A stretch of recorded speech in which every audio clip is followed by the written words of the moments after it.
Hi, this is Jordan with NextStep Planning and Education, and here is part 3 of the NextStep Planning and Education Career Guide. So, part 3 is about basically no matter what your job is, there are 3 evidence-based ways anyone can have a real impact. No matter which career you choose, anyone can make a difference by donating to charity or volunteering. Unfortunately, many attempts to do good in this way are ineffective, and some actually cause harm. Take, for example, sponsored skydiving, which has become a popular way to raise money for charity in the United Kingdom. So, every year, thousands of people collect donations for good causes and then throw themselves out of planes to draw attention to whatever charity they've chosen to support. This may sound like a win-win. The fundraiser gets an exhilarating once-in-a-lifetime experience while raising money for a worthy cause. So what could be the harm in that? Well, quite a bit, actually. A study of 2 popular parachuting centers found that over a 5-year period, 1991 to 1995, approximately 1,500 people went skydiving for charity and collectively raised more than 120,000 pounds. That seems pretty impressive until you consider a few caveats. First, the cost of the diving expeditions came out of the donations. So of the 120,000 pounds raised, only 45,000 pounds went to charity. What's more, because most of the skydivers were first-time jumpers, they suffered a combined total of 163 injuries, resulting in an average hospital stay of 9 days. In order to treat these injuries, the United Kingdom's National Health Service spent around 610,000 pounds. That means for every pound raised for the charities, the health service spent roughly 13 pounds. Ironically, many of the charities supported focused on health-related matters. So, what about volunteering? The problem is that volunteers need to be managed. If untrained volunteers use up the time of trained managers, it's easy for them to cost the organization more than the value they actually add. The reason many volunteering schemes persist is that volunteers are more likely to donate in the future. When Forge, F-O-R-G-E, cut their volunteering scheme to be more effective, they inadvertently triggered a big drop in donations. That said, in our research, we found that any college graduate in a rich country can do a huge amount of it to improve lives. And they can do this without changing jobs or making big sacrifices. We'll cover the 3 examples: donating 10% to an effective charity, advocating for important causes, and helping others be more effective. So, part 1, donating effectively. How can you take whichever job you find the most fun and personally rewarding and do a huge amount of good? Well, the answer is simple. Give 10% of your income to the world's poorest people. It's really that simple. How much good can donations do? Since 2008, Give Directly has made it possible to give cash directly to the poorest people in East Africa via mobile phone. As we saw in part 1, the more money you have, the less additional money will improve your life. For instance, in the United States, a doubling of income is only associated with about half a point gain in life satisfaction on a scale of 1 to 10. These surveys have been extended across the world. The poor served by Give Directly in Kenya have an average individual consumption of about $500 per year. This figure is based on how much $500 could buy in the United States, meaning it takes account of the fact that money goes further in poor countries. The average U.S. college graduate roughly has an annual individual working income of about $77,000 in 2017, or $54,000 post-tax. This means $1 will do about 108 times more good if you give it to a Kenyan rather than spending it on yourself. If someone earning that average level of income were to donate 10%, she could double the annual income of 11 people living in extreme poverty each year. Over the course of her career, she could have a major positive impact on hundreds of people. Give Directly conducted a randomized controlled trial of their program, and found that their recipients experience significant reductions in hunger, stress, and other bad outcomes for years after receiving the transfers. These results add to substantial existing literature showing that cash transfers have significant benefits. So how much sacrifice will this involve? Regardless of which career you choose, you can donate 10% of your income. Normally, when we think of doing good with our careers, we think of paths like becoming a teacher or a charity worker, which often earn salaries as much as 50% lower than jobs in the private sector and may not align with your skills or interests. Giving 10% is therefore less of a sacrifice. Moreover, as we saw in an earlier article, once you start earning more than $40,000 a year, any extra income won't affect your happiness that much, while helping others by giving to charity will probably make you happier. To take just one example, one study found that in 122 of 136 countries, if respondents answered yes to the question, "Did you donate to charity last month?" their life satisfaction was higher by an amount also associated with doubling of income. In part, this is probably because happier people give more, but we expect some of the effect runs the other way too. So how to have a bigger impact than being a doctor? The reason donations can be so effective is that it's possible to send your money to the neediest people in the world through the most effective organizations. So although many charities aren't effective, the best are. And while Give Directly is certainly an effective charity, there are others that some experts argue are even better. The leading independent charity evaluator, GiveWell, estimates that the Against Malaria Foundation can prevent a death for every $7,500 in donations it receives. In addition, this provides other benefits that come with the treatment of malaria, such as overall quality of life and increased income, and this causes further ripple effects over time.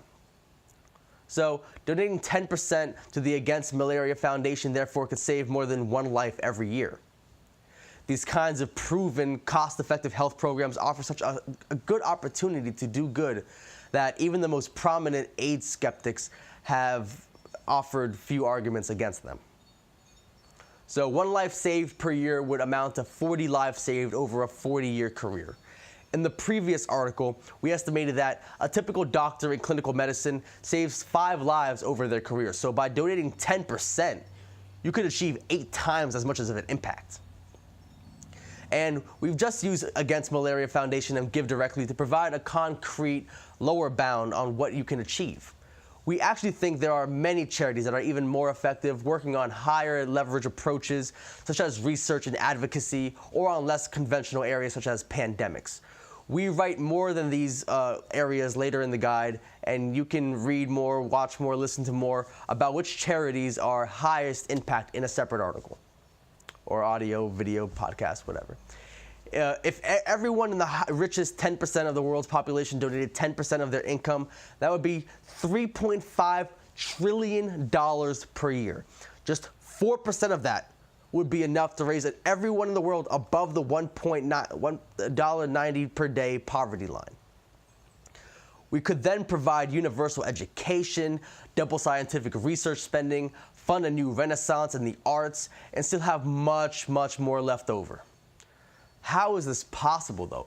It's astonishing that we can do so much good while sacrificing so little. Why is this possible? Consider one of the most important graphs in economics, the graph of world income. The x-axis shows the percentage of people in the world who earn each level of income as indicated by the y-axis. Income has been adjusted to indicate how much the specific dollar amount will buy in a person's home country, i.e. purchasing power parity. If the world were completely equal, the line would be horizontal. As Westerners, we know we're rich, but we don't think of ourselves as the richest people in the world. We're not the bankers, CEOs, or celebrities after all, but actually, if you earn $54,000 per year after taxes and don't have kids, then globally speaking, you are the 1%. These numbers are approximate, but it's still the case that if you're reading this, you are very likely in that big spike on the right of the graph, and perhaps even way off the chart, while almost everyone else in the world is in the flat bit at the bottom that you can hardly even see. There's no reason to be embarrassed by this fact, but it does emphasize how important it is to consider how you can use your good fortune to help others. In a more equal and intuitive world, we could just focus on helping those around us and making our lives go well, but it turns out we have an enormous opportunity to help other people with little cost to ourselves, and it would be a terrible shame to squander it. So, the second option. What if you don't want to give money? How to help through effective advocacy. Just as we happen to be rich by virtue of where we were born, we also happen to have political influence for the same reason. Rich countries have a disproportionate impact on issues like global trade, migration, climate change, and technology policy, and are at least partly democratic. So if you'd prefer to do something besides giving money, consider advocating for important issues. We were initially skeptical that one person could have real influence through political advocacy, but when we dug into the numbers, we changed our minds. Let's take perhaps the simplest example, voting in elections. Several studies have used statistical models to estimate the chances of a single vote determining the U.S. presidential election. Because the American electoral system is determined at the state, not individual level, if you live in a state that strongly favors one candidate, your chance of deciding the outcome is effectively zero.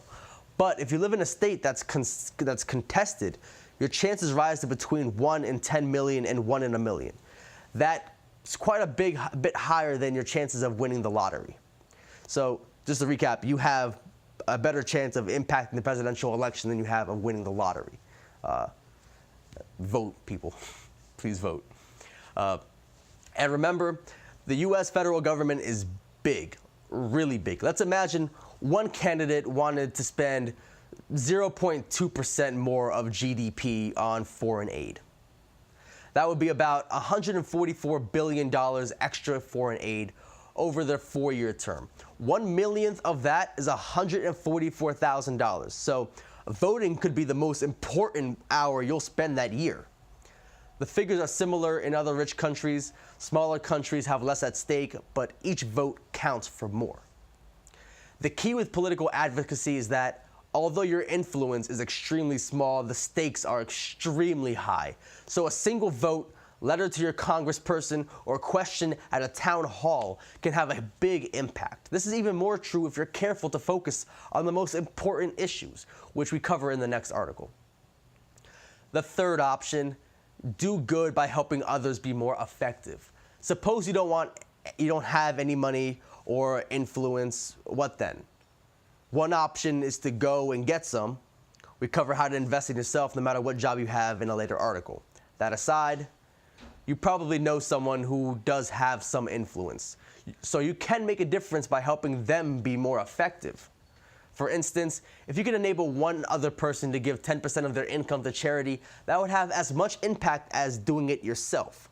That's the same is true by mobilizing support for other important causes, such as persuading people to give up factory farmed meat or vote in an election.